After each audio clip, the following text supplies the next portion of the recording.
So guys, अगर आप भी एसबीआई बैंक से मुद्रा लोन के लिए ऑनलाइन अप्लाई करना चाहते हैं तो आज के इस वीडियो में आपको बताने वाला हूं कि किस तरह से आप बिना ब्रांच जाए घर बैठे ऑनलाइन अपने मोबाइल से एसबीआई बैंक में मुद्रा लोन के लिए कैसे अप्लाई करेंगे, क्या क्या डॉक्यूमेंट्स लगेगा, क्या एलिजिबिलिटी क्राइटेरिया होने वाली है और अगर आप यहां पे एसबीआई बैंक से मुद्रा लोन लेते हैं तो कितना प्रोसेसिंग फीस देना पड़ेगा, कितना रेट ऑफ इंटरेस्ट लगेगा। आज के इस वीडियो में आपको स्टेट बैंक ऑफ इंडिया मुद्रा लोन के बारे में step by step full information दूंगा, तो वीडियो को एंड तक देखते रहिएगा।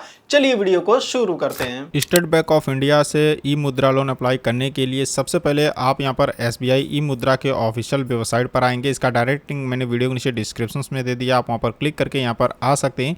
यहां पर आने बाद देखेंगे तो प्रोसीड फॉर ई मुद्रा का एक ऑप्शन मिलेगा, आप यहां पर क्लिक करेंगे। क्लिक करने बाद देखेंगे तो यहाँ पे इसके बारे में बताया जा रहा है कि यहाँ पे मुद्रा लोन अप्लाई करने के लिए क्या क्या चीज़ें यहाँ पे जरूरी हैं। तो सबसे पहले मैं आपको इनका जो टर्म एंड कंडीशंस वो पढ़ के बता देता हूँ। तो सबसे पहले देखिए कि यहाँ पर आप माइक्रो उद्यमी होने चाहिए, यानी छोटा मोटा कोई काम करते हुए होने चाहिए। अगर आपका मतलब कोई छोटा दुकान है या फिर मतलब कोई छोटा बिजनेस करते, कोई आप अपना काम करते हैं और उस काम को बढ़ाने के लिए मतलब यहाँ से आप लोन ले रहे हैं, ठीक है। मतलब यहाँ से जो भी आपको लोन मिलेगा उस लोन का पैसा आप अपने काम को बढ़ाने में लगाएंगे, है ना। बाकी यहाँ पे देखेंगे तो एसबीआई का कम से कम 6 माह पुराना आपका चालू बचत खाता होना चाहिए, यानी कि आपका स्टेट बैंक ऑफ इंडिया में अकाउंट होना चाहिए और वो अकाउंट कम से कम 6 महीने पुराना होना चाहिए, चाहे वो करंट अकाउंट हो या फिर सेविंग अकाउंट हो, ठीक है ना। उसके बाद यहाँ पे अधिकतम यहाँ पे ऋण पात्रता राशि यहाँ पे देखेंगे तो 1 लाख रुपए तक का है, यानी 1 लाख रुपए तक का आपको ई मुद्रा लोन दिया जाएगा। अधिकतम यहाँ पे ऋण की अवधि जो है 5 वर्ष, यानी कि ये मुझे काफ़ी अच्छा लगा देखने में कि भाई चलो अगर हम यहाँ से 50,000 का भी लोन ले रहे हैं तो मुझे बहुत ज़्यादा समय मिल रहा है, मतलब 5 साल का भी समय मिल जाएगा। तो 5 साल में बहुत छोटा एक अमाउंट का ईएमआई आएगा, जिसको कि मैं यहाँ पे छोटे छोटे अमाउंट में यहाँ पे ईएमआई को भर पाऊँगा 5 साल तक, और काफ़ी आसानी से लोन यहाँ पे ख़त्म भी हो जाएगा, ठीक है। बाकी यहाँ पे देखेंगे तो बैंक के पात्रता के बाद मतलब देखिए यहाँ पे इसका एक है कि अगर आपको 50,000 तक का लोन चाहिए तो ये आपको ऑनलाइन मिल जाएगा, यानी कि 50,000 तक लोन के लिए आपको ब्रांच नहीं जाना पड़ेगा। अभी जो मैं आपको प्रोसेस बता रहा हूँ इस प्रोसेस से ही आप घर बैठे ऑनलाइन 50,000 रुपये तक का पर्सनल लोन ले सकते हैं। लेकिन अगर आपको 50,000 रुपये से ज़्यादा का यहाँ पे पर्सनल लोन चाहिए तब आपको देखेंगे तो यहाँ पे जो भी इनका मतलब ब्रांच होगा, शाखा होगा, वहाँ पर जाना पड़ेगा। तो मतलब ये है कि अगर आपको 50,000 तक का लोन चाहिए तो आप ऑनलाइन अप्लाई कर लीजिए, अगर 50,000 से ज़्यादा चाहिए तो इसके लिए आपको ब्रांच विजिट करना होगा और वहाँ पे जाके अपना डॉक्यूमेंट्स यहाँ पे वेरीफाई कराना पड़ेगा, ठीक है। तो ये यहाँ पे इनके टर्म एंड कंडीशंस है। अब नीचे यहाँ पर देखेंगे तो यहाँ पर ओके के ऑप्शन पे क्लिक करेंगे। चलिए यहाँ पे हम ओके के ऑप्शन पे क्लिक करते हैं। ओके के ऑप्शंस पे क्लिक करने के बाद अब यहाँ पे देखेंगे तो आपसे 10 डिजिट का मोबाइल नंबर पूछेगा। तो पहले यहाँ पर एक पॉपअप नोटिफिकेशन आ चुका लैंग्वेज का, चलिए इसको ही हम सेलेक्ट करते हैं और यहाँ पे प्रोसीड करेंगे। तो हम इसको इंग्लिश ही रहने देते हैं, यहाँ पे हम प्रोसीड करते हैं। अब देखेंगे तो ये आपसे 10 डिजिट का मोबाइल नंबर पूछ रहा था, यहाँ पर अपना मोबाइल नंबर डालिएगा, जो भी मोबाइल नंबर आपका बैंक अकाउंट के साथ लिंक है। यहाँ पर एक कैप्चा शो होगा, इस कैप्चा को इस बॉक्स में डालेंगे। अगर समझ में नहीं आता तो यहाँ पे रिफ्रेश का ऑप्शन मिलेगा, यहाँ से रिफ्रेश भी कर सकते हैं। उसके बाद वेरीफाई के ऑप्शन पे क्लिक करेंगे तो आपके मोबाइल नंबर पर एक ओटीपी आएगा, जिस ओटीपी को यहाँ पे डालने का ऑप्शन आएगा तो ओटीपी को डाल के वेरीफाई कर लीजिएगा। जैसे यहाँ पर ओटीपी को डाल के वेरीफाई करेंगे आपको अपने आधार कार्ड का भी डिटेल्स देना होगा।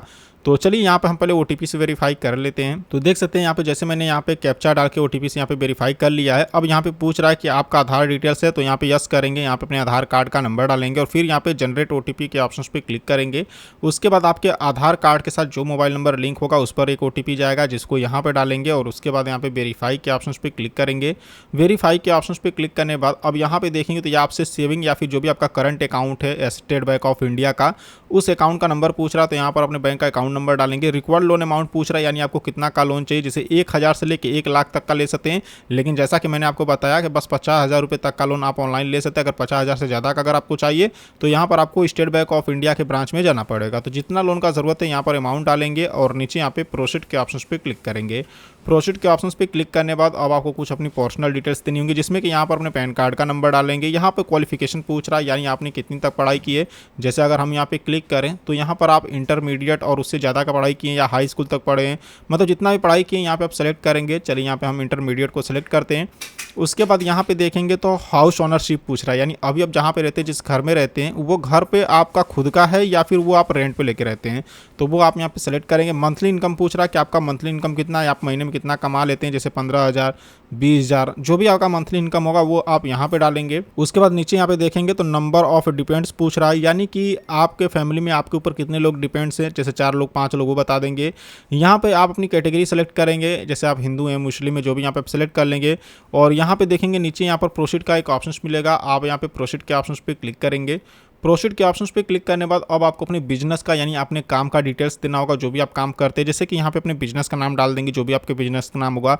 बिजनेस स्टार्ट डेट यानी कब से आपने स्टार्ट किया वो डेट डाल देंगे। यहाँ पे एक्सपीरियंस यहाँ पे पूछ रहा है तो वो आप यहाँ पे सेलेक्ट कर लेंगे। बाकी नीचे यहाँ पे देखेंगे तो जो भी आपके बिजनेस का एड्रेस होगा, नीचे यहाँ पे बिजनेस का एड्रेस पूछ रहा है तो यहाँ पे आप अपने बिजनेस का पूरा एड्रेस डालेंगे, जो भी एरिया का पिन कोड होगा, एड्रेस होगा, सिटी का नाम होगा, डिस्ट्रिक्ट का नाम होगा, स्टेट का नाम, पूरा एड्रेस डालेंगे जहाँ पर आप काम करते हैं। ठीक है।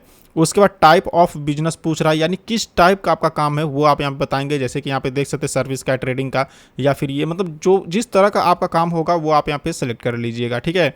अब जैसे कि हमने यहाँ पे सेलेक्ट कर लिया, अब डिटेल्स योर एक्टिविटी पूछ रहा है तो यहाँ पर देखेंगे तो आप 150 कैरेक्टर में यहाँ पे बता दीजिएगा। ठीक है। बाकी यहाँ पे पूछ रहा है कि बिजनेस मतलब आपका खुद का है या फिर रेंट पे लेके चलाते हैं, तो वो आप यहाँ पे सेलेक्ट कर लेंगे। बाकी नीचे आएंगे, नीचे आने के बाद यहाँ पे पूछ रहा है कि आपका जो बिजनेस है वो यहाँ पे मतलब गवर्नमेंट के यहाँ पे मतलब ऑथराइज है कि नहीं, जिससे कि मतलब जीएसटी या फिर यहाँ पे ग्राम पंचायत उद्योग आधार ये बना हुआ है कि नहीं आपके बिजनेस का। अगर बना होगा तो यस करेंगे, नहीं तो इसको नो करेंगे। हमारा नहीं बना है, चलिए इसको हम नो करते हैं। नो करने के बाद यहाँ पे देखेंगे तो यहाँ पे बिजनेस सेल्स का अकाउंट का डिटेल्स पूछ रहा है, यानी 12 महीने में कितना तक का आप सेल्स कर देते हैं तो यहाँ पे बता देंगे। जैसे कि मान के चलिए 5 लाख तक आप कर देते हैं, मतलब जितना करते होंगे यहाँ पे डाल दीजिएगा। बाकी सेल्स क्रेडिट टू बिजनेस यानी जो आपका स्टेट बैंक ऑफ इंडिया का अकाउंट है इसमें कितना तक पैसा क्रेडिट हो जाता है, जैसे 5 लाख 10 लाख, मतलब आपसे बिजनेस से जितना भी यहाँ पे क्रेडिट होता होगा वो अमाउंट यहाँ पे डालेंगे। ठीक है। बाकी अकाउंट नंबर पूछ रहा है, यहाँ पे अपने स्टेट बैंक ऑफ इंडिया का अकाउंट नंबर डाल दीजिएगा जिसमें कि आपका पैसा आता होगा बिजनेस का। और नीचे यहाँ पे बैंक का नाम पूछ रहा है, बैंक का नाम यहाँ पे आप सेलेक्ट कर लेंगे, स्टेट बैंक ऑफ इंडिया ही है। बाकी नीचे आएंगे तो यहाँ पे जो भी आपके ब्रांच का नाम होगा वो यहाँ पे ऑटोमेटिक आ जाएगा, ब्रांच का पूरा एड्रेस नीचे आ जाएगा। अब नीचे यहाँ पे एक सबमिट का ऑप्शन मिलेगा, आप इस पर क्लिक करेंगे। सबमिट के ऑप्शन पे क्लिक करने के बाद देखेंगे तो कांग्रेचुलेशंस कर आ चुका है। लोन का अमाउंट देख सकते हैं 50,000 का यहाँ पे ई मुद्रा लोन है। बाकी रेट ऑफ इंटरेस्ट की बात करें तो 9.5% का लगा रहा है, लेकिन गाइस जरूरी नहीं कि आपका भी इतना इंटरेस्ट रेट लगे, हो सकता है कि आपका 8% का भी लग सकता है या हो सकता है आपका 10% का भी लग सकता है। ये आपके प्रोफाइल और आपके सिविल के ऊपर डिपेंड करेगा। ठीक है। बाकी मेरा 9.5% का इंटरेस्ट रेट लगाया जा रहा है। और टेन्योर की बात करें तो हम यहाँ पे 60 महीने के लिए इस लोन को ले रहे हैं और ईएमआई जो मेरी आएगी काफ़ी छोटा अमाउंट आ रहा है, 1128 रुपये हर महीने मेरी ईएमआई आएगी 60 महीने तक। ठीक है। अब इसको लेने के लिए अपने बैंक अकाउंट में यहाँ पे एक टर्म एंड कंडीशंस मिलेगा, यहाँ पे टिक करेंगे और नीचे यहाँ पे प्रोसीड टू ई साइन इस वाले ऑप्शन पे क्लिक करेंगे। क्लिक करने के बाद यहाँ पे देखेंगे तो इनका एक टर्म एंड कंडीशंस आ जाएगा, तो यहाँ पे आई एग्री का ऑप्शन मिलेगा, आप इस पर क्लिक करेंगे। क्लिक करने बाद देखेंगे तो यहाँ पर कैप्चा डालने के लिए बोल रहा है, तो यहाँ पर कैप्चा होगा, इसको इस बॉक्स में डालेंगे और नीचे यहाँ पर गेट ओटीपी के ऑप्शंस पे क्लिक करेंगे। गेट ओटीपी के ऑप्शंस पे क्लिक करने के बाद आपके मोबाइल नंबर पर एक ओटीपी जाएगा जिसको यहाँ पे डालेंगे और नीचे यहाँ पे वेरीफाई के ऑप्शंस पे क्लिक करेंगे। वेरीफाई के ऑप्शंस पे क्लिक करने के बाद इनका एक एग्रीमेंट आ जाएगा, आप यहाँ पे पढ़ लेंगे और आप इसको स्क्रॉल करके नीचे आएंगे। नीचे आने बाद यहाँ पे देखेंगे तो यहाँ पर एक आई एग्री का ऑप्शन दिखाई देगा, आप इस पर क्लिक करेंगे। आई एग्री के ऑप्शंस पे क्लिक करने के बाद ई साइन कंसेंट आ जाएगा, यहाँ पे टर्म एंड कंडीशंस मिलेगा, इसको टिक करेंगे। टिक करने बाद नीचे आएंगे तो पूछ रहा है कि आप ई साइन कैसे करना चाहते हैं, जैसे ओटीपी के माध्यम से करना चाहते हैं, बायोमेट्रिक के माध्यम से या ई टोकन।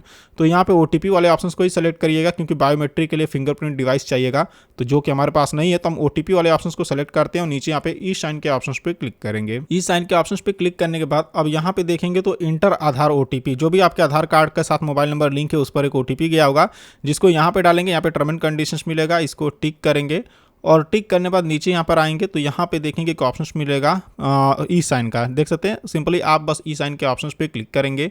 क्लिक करने के बाद देखेंगे तो प्लीज़ वेट कर आएगा, थोड़ा सा वेट करेंगे और फाइनली देखेंगे तो your e Mudra loan application has been successful process, यानी हमारा ई मुद्रा लोन सक्सेसफुल प्रोसेस हो चुका है। यहाँ पर आपके बैंक का अकाउंट नंबर आ जाएगा, डेट आ जाएगा और देखेंगे दिया है कि loan amount of 50,000 credit to your saving account, यानी 50,000 का जो ई मुद्रा लोन है हमारे बैंक अकाउंट में डिस्बर्स कर दिया गया है।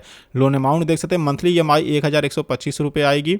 बाकी यहाँ पे EMI पेमेंट स्टार्ट डेट यहाँ पे देख सकते हैं। रेट ऑफ इंटरेस्ट यहाँ पे 9.5% का लगाया जा रहा है। लोन टेन्योर की बात करें 60 महीने के लोन लिए। ब्रांच का नाम यहाँ पे देख सकते हैं, ब्रांच का एड्रेस सब कुछ आ जाएगा। तो अब आपको कुछ नहीं करना, बस यहाँ पे ओके के ऑप्शन पे क्लिक कर दीजिएगा। तो इस तरीके से आप state bank of India E Mudra loan के लिए अप्लाई कर सकते हैं। सो आई होप कि आपको वीडियो पसंद आई होगी। वीडियो पसंद आई तो वीडियो को लाइक करना और चैनल को सब्सक्राइब करना बिल्कुल नहीं भूलिएगा। तो चलिए फिर मिलते हैं आपसे नेक्स्ट वीडियो में।